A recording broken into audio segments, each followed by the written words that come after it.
Dad, remember that gymnastics routine from yesterday? The one with the bride who stripped off all her clothes. The atmosphere in the wedding reception hall went dead silent at my daughter's words. Just as the bride was about to read a letter to her parents, 5-year-old Tina blurted it out. The bride's face turned to stone, and Luke, who was holding Tina on his lap, looked like he'd seen a ghost. As the eyes of everyone in the hall turned towards our table, Tina continued, "Why would she undress if it wasn't bath time? You'll catch a cold if you undress anywhere other than the bathroom." To a child, it might be an innocent question, but adults instantly understood the implication. The hall couldn't settle down. The murmur was still there. Luke took Tina outside, and the female hosts, although shaken, tried to continue the ceremony. Encouraged by the host, the bride tried to resume reading her letter, but her voice was clearly trembling. Usually, you'd hear sniffling and see tears of emotion filling the hall, but not a sound could be heard. Tina's comment had turned what should have been a joyous event into complete chaos. "I'm Bianca, 33 years old, and I live with Luke and our 5-year-old daughter Tina. Luke has a brother who got married a bit late at 40 to a much younger woman, who's 28. Finally, they decided to tie the knot. At the family meeting about the engagement, my brother-in-law seemed utterly smitten with his fiancée. It was really heartwarming to see. Who could have thought that attending my brother-in-law's wedding as a family of 3 would lead to such a disaster?" Naturally, after the wedding reception ended, the bridal suite turned into a scene of chaos. I immediately confronted Luke. "What was that all about?" "That's just Tina being Tina. Don't take it seriously," he replied. "Our kid just disrupted the whole ceremony. Of course I'm rattled. And it's your lack of discipline that led to this. You need to teach her better manners." Luke then quickly handed Tina over to me and left in a hurry. I felt like he was running away from me. We were staying at Luke's parents' house that night before the wedding because it took place at a hotel near his hometown, and we live far away. His parents are genuinely kind people. They always have my back. Unlike some of my friends who dislike going to their in-laws, I've never felt uncomfortable there. That's why we had planned to take a week-long vacation around the time of the wedding and relax at Luke's parents' house before heading home. Even though both my brother-in-law and sister-in-law are planning on living in that house, it's spacious enough to accommodate us comfortably. Tina, who's usually told not to run around in our cramped apartment, seemed excited and restless, walking all over the house to explore. Come to think of it, I recall Luke and my sister-in-law being absent for a bit last night when we were having a good time drinking with my brother-in-law and parents-in-law. "Mom, Dad's playing around. Tina wants to join in too." I feel like Tina did say something like that. Who would have thought that what she was referring to was Luke and my sister-in-law cheating in the bridal suite? My brother-in-law and sister-in-law spent a long time talking. Eventually, we decided to head to the after-party. Our friends were waiting for us at the after-party, but Tina and I ended up going back to my parents-in-law's house. If what Tina said is true, I am so sorry. My mother-in-law kept apologizing, looking genuinely regretful as we left the hall. "Please stop. Luke is the one who's at fault here. But even though you've done nothing wrong, it's my fault for not properly teaching him how to treat women. No family could possibly teach that level of decency." When we arrived at my parents-in-law's home, Luke was already back, sitting alone, watching TV, and drinking a beer. Standing tall, my mother-in-law broke the ice. "So, what kind of gymnastics are we talking about? I'd love to see it." "That's not it. I was just asking my future sister-in-law to look after my brother." "What a considerate younger brother you are, but I can't imagine Tina lying. She's only 5 years old, and she often says strange things. Tina is my granddaughter, and she's very bright. So, you're taking the word of a bad girl over your own son. Don't you dare call my precious granddaughter a bad girl." "Are you getting mad?" Both my mother-in-law and I had our suspicions about Luke, but we couldn't push it further based solely on the word of a 5-year-old. Luke wouldn't admit anything. He just went into a sulk and locked himself in his room. 2 days after the wedding, both my mother-in-law and I kept an eye on Luke, but he didn't do anything suspicious. Well, my brother-in-law and sister-in-law went off on their honeymoon, so it's not like he had a chance to be suspicious anyway. Meanwhile, Tina, ever the little explorer around the house, found something unbelievable. "Mommy, what does this say?" Tina can't read cursive yet. "You shouldn't be going through Grandma and Grandpa's stuff." "No, it wasn't like that. I found this in Dad's bag. Is it a letter? Tina has written to her friends at preschool before. Let me see. Shockingly, it was a letter from my sister-in-law to Luke. No, calling it a letter doesn't quite do it justice. It was undeniably a love letter. The letter read, "Dear Luke, the day before the wedding was so exciting, wasn't it? We have to be cautious for a while since we're being watched at home, but we'll definitely have a chance, so don't give up. You're the only one I love, Luke. The reason I married an older man is so I could be with you. Come get me soon." I couldn't let myself break down in front of Tina, so I forced myself to keep my composure. "This is a work-related letter, so Mom will take care of it, okay?" "Okay," Tina replied cheerfully, heading off on another household adventure. So Tina wasn't mistaken after all. She really did see what was happening. I calmly took a photo of the letter and placed it back into Luke's bag. Then I went to the kitchen where my mother-in-law was making pickles. "Mother-in-law," Tina found a love letter that sister-in-law sent to Luke. "What?" As I showed her the photo of the letter on my phone, my mother-in-law's face fell. "What is this? It's disturbing. This is unfair to brother-in-law. Why have such a flashy wedding if this is going on? If she didn't love him, why did she marry him?" My mother-in-law was visibly angry, her face turning red. At this point, I decided to tell her something that had been bothering me. "Luke said he has to go back alone tomorrow because work suddenly came up, even though he was supposed to be on vacation." My mother-in-law looked up at me, deep in thought. "Doesn't that seem odd?" "Exactly."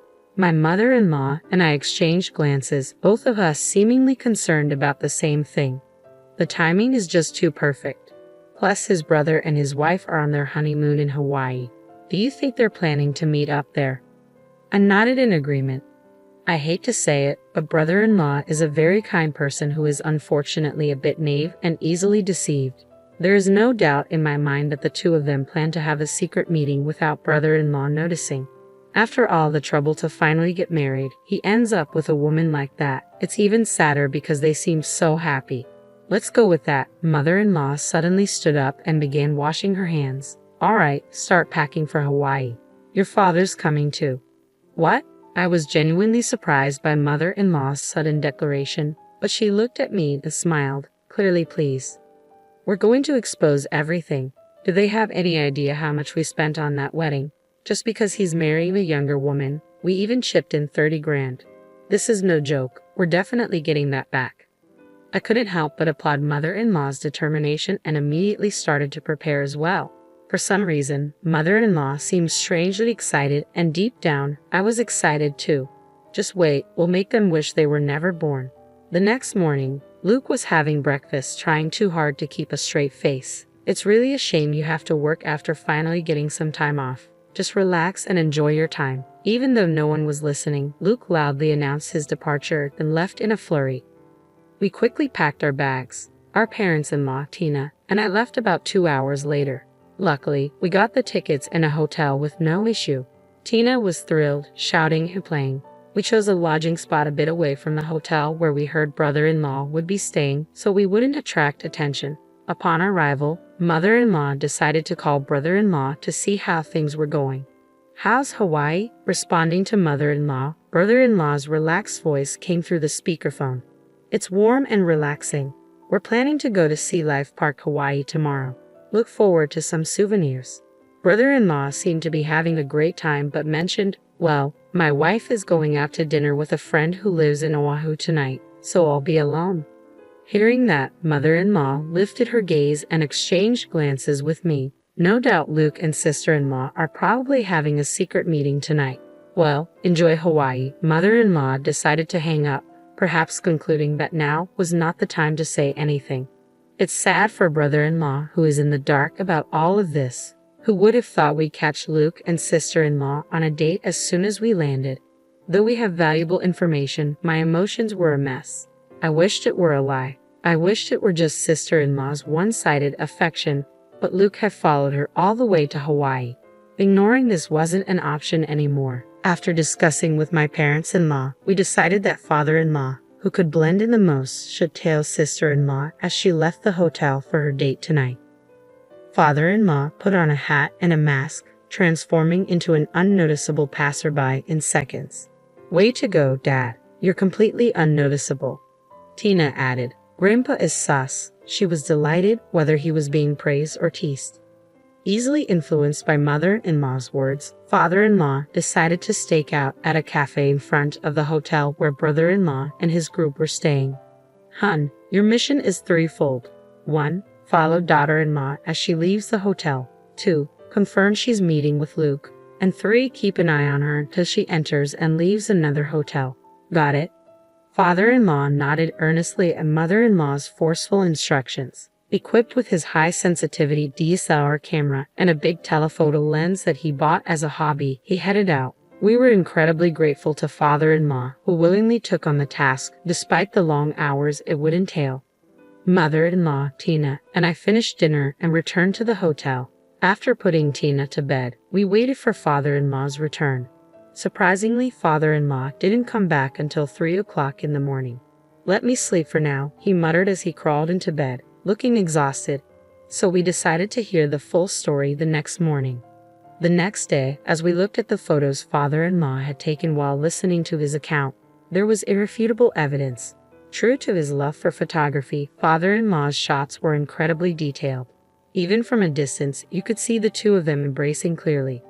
"So she really is cheating after all," I said, feeling the weight of the truth. It was a hard truth to accept for brother-in-law and me, but living a lie in a marriage was not an option. Seeing my downcast mood, mother-in-law asserted we should put an end to this difficult time as soon as possible. I couldn't agree more. On the second day, we learned that brother-in-law planned to go to Sea Life Park, Hawaii, so we decided to rent a car and follow him there. Inside the park, we left Tina with father-in-law while mother-in-law and I walked around. Soon enough, we spotted brother-in-law and his wife. Brother-in-law was genuinely interested in the aquarium displays while sister-in-law was glued to her phone, showing zero interest in the aquatic life. Just as we were about to approach them, mother-in-law's phone rang. Apparently, father-in-law had spotted Luke coming out of the restroom. They're probably planning to meet discreetly here as well without my son noticing. You're probably right. Let's wait for that moment. We kept our distance and waited for sister-in-law to make a move. As expected, within 10 minutes, she left brother-in-law, who was busy looking at souvenirs, and started walking somewhere. We discreetly followed her into a less crowded exhibit area. When she found Luke, she immediately leaped into his arms and hugged him. Seeing this without any regard for others, something inside me broke. I couldn't hold back any longer. I marched up to the embracing couple and pulled them apart. Luke was shocked, his eyes wide open at my sudden appearance. I unleashed several slaps on him right then and there. Ow, stop it. I honestly don't remember how many times I hit him. I hit him before mother-in-law stopped me. She grabbed sister-in-law, who tried to escape when we showed up. How dare you deceive my precious son? Sit down. Frustrated, Luke and sister-in-law sat down on the floor. To avoid causing a scene, we moved to the rental car. Brother-in-law was already in the car, looking sad. It seemed he'd heard about what happened from father-in-law. In the minivan, we pushed Luke and sister-in-law into the farthest back row while mother-in-law and I sat in the second row to block their exit. "When did you start cheating?" I demanded. "I'm not cheating or anything. Why are you all even in Hawaii?" Luke retorted. "What about you? Why are you here?" "I'm here for work." "Don't lie, you came chasing after this woman, didn't you?" "It's a coincidence." Even then, Luke still tried to deceive us. So I confronted him with the evidence, photos that father-in-law had taken. "We can see you two were having fun until around 3 o'clock a.m. Father-in-law followed you." Luke sighed heavily. Sister-in-law kept her eyes down and said nothing. "So what Tina said during the wedding reception wasn't a lie, was it? You two were exercising the night before the wedding, weren't you?" "Look, I was in a tough spot too. I was bothered when sister-in-law came on to me. I told her multiple times that I have a loving wife and daughter, so it can't happen, right?" Just then, Luke started to shift all the blame onto sister-in-law, who responded with an incredulous "huh."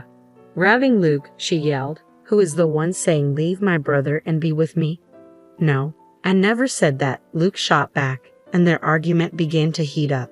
Back and forth they went, arguing about who said what. I didn't come to Hawaii to listen to this nonsense. Finally, I couldn't hold back any longer. "Enough. I don't care who initiated it. Why can't you just apologize when you clearly betrayed me and brother-in-law?" "I'm the victim here," Luke insisted. If you try to dodge responsibility anymore, I'll make your life a living hell. What are you planning to do? Let's just say I'll make sure everyone in your social and work circles recognizes you as the fool who slept with his brother's wife. What's the point in doing that? Well, if people aren't warned, you might try to make moves on their wives or girlfriends. I would never do that. You've already done it, haven't you? He had no comeback. Luke fell silent. It turned out that during a family dinner that had doubled as a meeting to sort things out, sister-in-law had developed a liking for Luke. Luke didn't mind the attention and continued a casual relationship with her. Bizarrely, Luke even suggested to sister-in-law, "Why don't you first marry my brother, get a share of his wealth, and then divorce him and marry me?" For some unknown reason, sister-in-law seemed to go along with it. Unbelievable. To be swayed by these two, Luke, who is supposed to be my husband, now looks utterly repulsive to me. "This dirty man is all yours. I don't want him anymore," I said. Sister-in-law, surprisingly pleased with my words, turned to me and smiled. "Really? What was all that fighting about just moments ago? But let me tell you, a man like this will definitely do it again. Cheating outside is one thing, but hitting on a family member is just sick, especially when he falls for a terrible woman like you. There's no cure." Sister-in-law, entirely unfazed by my words, smirked as if she'd won. Is that a cry of defeat? I wondered. Well, do enjoy your few months together then. Even Luke joined in, grabbing sister-in-law's hand and starting to celebrate. What an incredibly cheerful pair they are. "Because of you, I spent $30,000 on a wedding we didn't even need to have. I expect that money back. I'll also be seeking compensation in the divorce proceedings." "I expect $20,000 from each of you," I stated firmly. Hearing my mother-in-law's demand, sister-in-law suddenly shouted, "That's totally unfair." Luke joined in, saying, "As if we can afford that. If you don't pay, we'll go through lawyers and take this to court. If you two can find happiness under a $70,000 debt, be my guests." "This is outrageous. We just love each other a little," Luke protested. "That's precisely the problem. You'll both be held fully responsible for what you did," mother-in-law shot back. Just then, brother-in-law suddenly started moving the rental car. "Where do you think you're going?" I asked. Brother-in-law drove silently and, when he reached a deserted area near the ocean, he took their wallets and cell phones and left them there. I was surprised. I had never seen brother-in-law this angry before. As the rental car pulled away, their cries of "Don't leave us here. Please come back," echoed. "Watch out for snakes and mongooses, okay?" I waved cheerfully as I said this. I wondered how long it would take them to walk back to town from here. I hoped they made it back safely. Just then, I received a call from father-in-law. "Tina is looking for you, Bianca," he said. "We decided to head back to the aquarium. Let's enjoy Hawaii while we're here." "Absolutely," I agreed. We returned to the aquarium. At the large tank, brother-in-law was holding Tina's hand, both engrossed by the sharks. They actually looked happy. Better to see these lovely smiles than waste time on fools. Father-in-law's words lifted my spirits. Brother-in-law also appeared quite relieved, which was surprising considering he was just betrayed by his new wife. "I bet he's hurting inside. I know I am, being betrayed by Luke." But I refused to shed tears over them, and I thought brother-in-law must feel the same. Later on, brother-in-law and sister-in-law's divorce was finalized. Only 5 days had passed since the wedding reception, but brother-in-law returned all the wedding gifts to the guests. I also finalized my divorce with Luke, and Tina would now be living with me. I ended up getting all the assets in the divorce settlement, and we agreed on $400 per month for child support. Luke, ever conscious of what others think, easily agreed when my parents-in-law and I, through our lawyers, demanded money from him. He ended up shouldering a $70,000 repayment.